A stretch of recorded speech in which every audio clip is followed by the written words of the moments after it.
কলকাতার বুকে লিন্টন স্ট্রিটের দীর্ঘদিনের বাসিন্দা ফারুক বখতিয়ার ও তার পরিবার। বাসস্থানটিও তাদের পারিবারিক। আর এই পারিবারিক বাড়ির অংশীদারিত্ব নিয়েই পারিবারিক বিবাদ বিগত 7 বছর ধরে।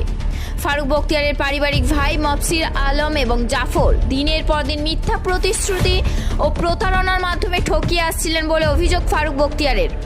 এমনকি মফসির আলমের স্ত্রী নাদিরার বিরুদ্ধেও সম্পত্তি প্রতারণার অভিযোগ জানানো হয়েছে পুলিশ প্রশাসনের কাছে।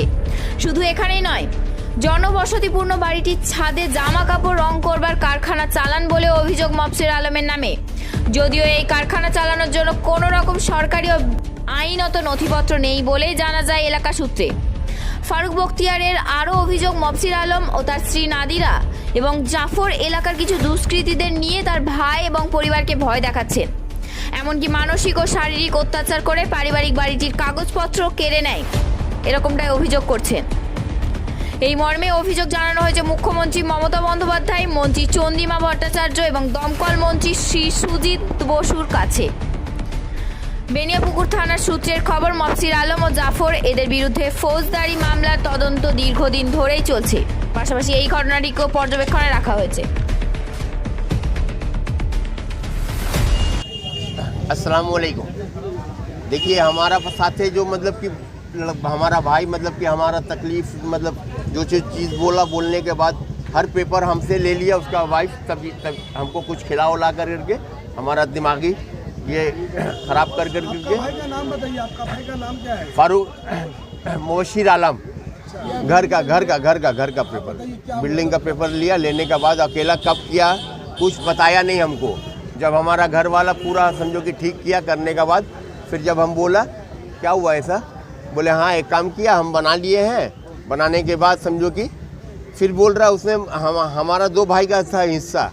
फिर हम बोला कि भैया 6-6 लाख बहन लोग को दे दें। हम बोला हाँ दे दो, एक कोप का जन्म है दे दो। क्या किसको देगा? भाई बहन लोग को देगा, मगर किसी को नहीं दिया, खाली देने को। फिर लास्ट में हम बोला कि एक काम करो, एक बहन का तकलीफ़ बहुत है घर में रहने का, उसको एक ठो घर दो यहाँ पे। उसको सिर्फ घर दिया और एक ठो बहन का मतलब आपका आसाम में शादी हो गया था, उसका हस्बैंड का मतलब पैरालाइज मार दिया था, तो वहाँ पर ही जा कर के 6 लाख उसको दिया और किसी को कुछ पैसा नहीं दिया।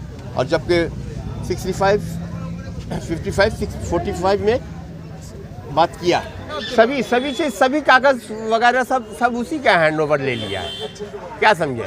सब कागज़ वगैरह सब उसी के हाथ में चले गया। तो बहन केटो बहन है? हम लोग 6 बहन 2 भाई और 2 डेट हो गए हैं। क्या समझे? बहन में 2 को मिला, हाँ, 4 को कुछ नहीं।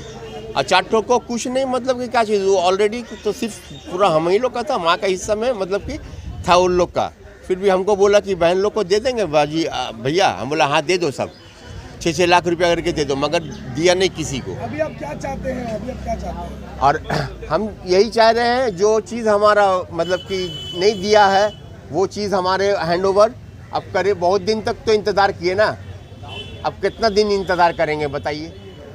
ये जिनके बारे में बता रहे हैं वो इनके भाई लगेंगे। आपके भाई? जी हाँ। और इनके भाई ने इन्होंने जैसा बताया, इनसे धोखाधड़ी से साइन करा लिया, प्रॉपर्टी पे कब्जा कर लिया है, इनको उस प्रॉपर्टी से बेदखल कर दिया गया है। और जैसा इन्होंने बताया, उन्होंने एक इलीगल कारखाना चला के रखा है 4th फ्लोर पे, जिसका कंप्लेन इन्होंने ऑफिसर इंचार्ज पूरा मतलब कि को किया है, डिप्टी कमिश्नर को किया है, बनियापुकुर ऑफिसर इंचार्ज को भी किया है थाना में, जिसकी पुलिस तहकीकात कर रही है कि वो कारखाना क्यों चल रहा है, किस हिसाब से चल रहा है, जिससे पूरे बिल्डिंग के लोगों को भी तकलीफ़ है और कुछ मोहल्ले के लोगों को भी मास पिटीशन भी किया गया है उस कारखाने के खिलाफ। इसलिए अब जो पुलिस है इसकी तहकीकात करेगी कि वो कारखाना किस हिसाब से चल रहा है, टोटली इलीगल चल रहा है, क्या चल रहा है, और पुलिस अपनी तहकीकात के बाद उसकी एक रिपोर्ट देंगे। ये है कि ये इनके जो हक से महरूम है वो हक इन्हें मिले, जिसकी लड़ाई ये काफ़ी दिनों से कोशिश कर रहे थे आपसी बैठ के कुछ हल निकल जाए, वो हल नहीं निकल रहा था। तो अब इन्होंने एक लीगल प्रोसीडिंग थाना में कंप्लेन भी किया और लीगल प्रोसीडिंग की तरफ ये बढ़ रहे हैं, जैसा कि इन्होंने आपको बताया है। अभी क्या कोर्ट में कोई नहीं, अभी कुछ नहीं हुआ है। अभी हम लोगों ने सिर्फ थाना में कंप्लेन किया है, आगे फर्दर लीगल प्रोसीडिंग की तरफ हम लोग बढ़ेंगे।